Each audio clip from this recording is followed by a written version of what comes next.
नमस्कार। आज हम इंसुलेटेड गेट बाइपोलर ट्रांजिस्टर यानी आईजीबीटी की दुनिया को समझने वाले हैं। असल में ये जो छोटा सा डिवाइस है ना, ये मॉडर्न पावर इलेक्ट्रॉनिक्स का असली वर्क हॉर्स है। और आज हम यही समझेंगे कि ऐसा क्यों है। तो आज हम इसे बिल्कुल बेसिक से शुरू करेंगे और एडवांस्ड एप्लीकेशंस तक जाएंगे। हम समझेंगे कि आईजीबीटी क्या है, इसकी बनावट कैसी है, ये काम कैसे करता है, इसके अलग अलग ऑपरेटिंग रीजन कौन से हैं, कुछ एडवांस्ड कॉन्सेप्ट्स देखेंगे और आखिर में इसके रियल वर्ल्ड इस्तेमाल पर भी नजर डालेंगे। तो चलिए शुरू करते हैं। तो सबसे पहला सवाल, आखिर ये आईजीबीटी है क्या? खैर, कल्पना कीजिए अगर हम दो अलग अलग टेक्नोलॉजी की सबसे बेस्ट क्वालिटीज लें और उन्हें मिला के एक सुपर डिवाइस बना दें। बस असम में आईजीबीटी बिल्कुल यही चीज है। चलिए इसे एक और तरीके से समझते हैं। मॉसफेट को समझिए एक बहुत ही सेंसिटिव एक्सेलरेटर पेडल की तरह। उसे कंट्रोल करने के लिए बस जरा सा वोल्टेज चाहिए होता है। वहीं दूसरी तरफ है बीजेटी। ये एक पावरफुल इंजन जैसा है जो बहुत हेवी करंट को हैंडल कर सकता है। तो आईजीबीटी क्या करता है? ये इन दोनों की बेस्ट चीजें एक साथ ले आता है। कंट्रोल करने में आसान पेडल और एक दमदार इंजन, सब एक ही पैकेज के अंदर। अब ये जो टेबल है ना, ये असल में पूरी कहानी बता देती है कि आईजीबीटी इतना स्पेशल क्यों है। यहाँ देखिए, इसका जो ऑन स्टेट वोल्टेज ड्रॉप है वो मॉसफेट के मुकाबले बहुत ही कम है। इसका सीधा मतलब है ज्यादा एफिशिएंसी। और बीजेटी की तरह नहीं जिसे करंट से कंट्रोल करना पड़ता है, आईजीबीटी वोल्टेज से कंट्रोल होता है। इससे इसे सर्किट्स में इस्तेमाल करना कहीं ज्यादा आसान हो जाता है। ठीक है, तो ये तो समझ आ गया कि आईजीबीटी क्या है। अब जरा इसके अंदर झांक कर देखते हैं कि ये बनता कैसे है, और यकीन मानिए यहीं से असली मजा शुरू होता है। देखिए, आईजीबीटीज कई तरह के होते हैं, लेकिन हमारा फोकस रहेगा सबसे कॉमन वाले पर, यानी ट्रेडिशनल प्लेनर आईजीबीटी। और इसकी बनावट को अच्छे से समझने के लिए एक एनिमेशन देखते हैं जो इसे लेयर बाय लेयर तोड़ेगा। तो जैसा कि इस एनिमेशन में दिख रहा है, आईजीबीटी असल में दो अलग अलग डिवाइस का एक सैंडविच है। नीचे की जो लेयर्स हैं वो मिलकर बनाती हैं बीजेटी वाला हिस्सा। यही है जो सारी हैवी लिफ्टिंग मतलब पावर हैंडलिंग करता है। और जो ऊपर की लेयर है वो है मॉसफेट।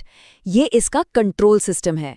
यही सिंपल लेकिन जीनियस डिजाइन आईजीबीटी को इतना पावरफुल बनाता है। चलिए अब बात करते हैं कि ये डिवाइस ऑन कैसे होता है। अब देखिए, यहाँ लिखा है नॉर्मली ऑन, लेकिन असल में आईजीबीटी एक नॉर्मली ऑफ डिवाइस है। मतलब जब तक इसे ऑन होने का सिग्नल नहीं मिलता तब तक ये कोई करंट पास नहीं होने देता। तो देखते हैं कि ये सिग्नल काम कैसे करता है। इसे समझने के लिए एक बांध का उदाहरण लेते हैं। जब बांध का गेट बंद है, मतलब वीजी 0 है, तो कोई पानी यानी करंट नहीं बह सकता। जैसे ही गेट वोल्टेज थ्रेशोल्ड से ज्यादा होता है, गेट थोड़ा सा खुलता है और एक छोटा चैनल बन जाता है। अब करंट बहना शुरू हो गया। लेकिन आईजीबीटी ने एक और कमाल की चीज होती है जिसे कहते हैं कंडक्टिविटी मॉड्यूलेशन। ये असली गेम चेंजर है। इसमें क्या होता है कि P+ लेयर से होल्स की बार सी आ जाती है जो N- रीजन के रेजिस्टेंस को एकदम से गिरा देती है, और नतीजा बहुत भारी मात्रा में करंट बहने लगता है। ठीक है, तो अब हम ये समझ चुके हैं कि आईजीबीटी काम कैसे करता है। अब देखते हैं कि इसके परफॉर्मेंस को ग्राफ पर कैसे दिखाया जाता है। मतलब अब थ्योरी को थोड़ा प्रैक्टिकल से जोड़ते हैं। ये जो कर्व है ये आईजीबीटी के अलग अलग ऑपरेटिंग रीजन दिखाता है। सबसे पहले कट ऑफ रीजन, यहाँ डिवाइस पूरी तरह से बंद है। फिर आता है एक्टिव रीजन। इस रीजन में ये एक एम्पलीफायर की तरह काम कर सकता है। और आखिर में सैचुरेशन रीजन, ये हमारे लिए सबसे जरूरी है, खासकर स्विचिंग एप्लीकेशंस में। इस रीजन में डिवाइस पूरी तरह से ऑन है, मतलब मैक्सिमम करंट पास हो रहा है, और वो भी बहुत ही कम वोल्टेज ड्रॉप के साथ।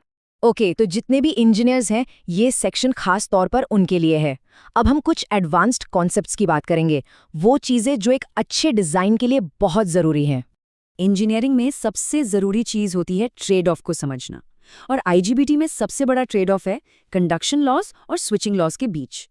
इसे ऐसे समझिए, एक कार जो ज़बरदस्त माइलेज देती है वो शायद बहुत तेज़ नहीं होगी, और एक सुपरफास्ट स्पोर्ट्स कार वो माइलेज तो बिल्कुल नहीं देगी।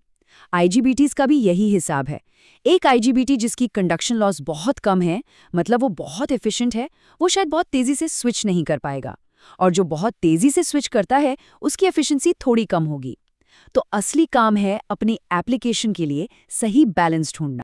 तो जब भी कोई आईजीबीटी चुना जाता है तो उसकी डेटा शीट में इन पैरामीटर्स पर ध्यान देना बहुत जरूरी है। पहला है एसओए, यानी सेफ ऑपरेटिंग एरिया।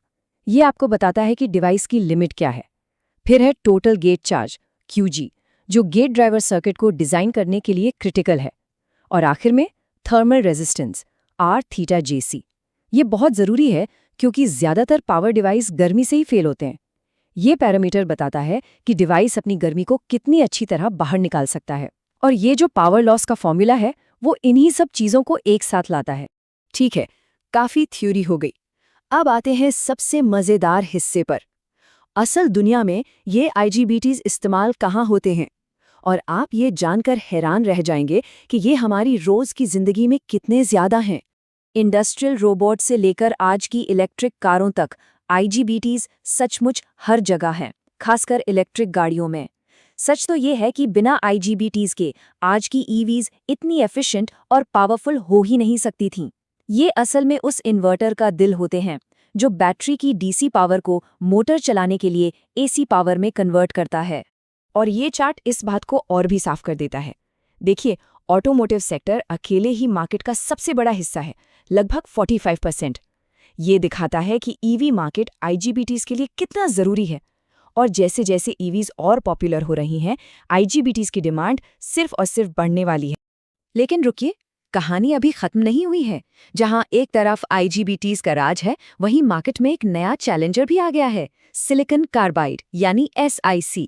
SiC कुछ मामलों में, जैसे हाई टेम्परेचर और हाई फ्रीक्वेंसी पर, और भी बेहतर परफॉर्मेंस देता है। लेकिन ये अभी काफी महंगा भी है।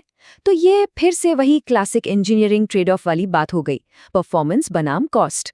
तो सवाल ये उठता है कि भविष्य में क्या होगा? क्या IGBTs पावर इलेक्ट्रॉनिक्स के वर्कहॉर्स बने रहेंगे, या फिर SiC जैसी नई टेक्नोलॉजीज इनकी जगह ले लेंगी? इसका जवाब तो खैर वक्त ही बताएगा। लेकिन एक बात तो तय है, पावर इलेक्ट्रॉनिक्स की दुनिया बहुत तेजी से बदल रही है, और ये देखना वाकई दिलचस्प होगा कि आगे क्या होता है।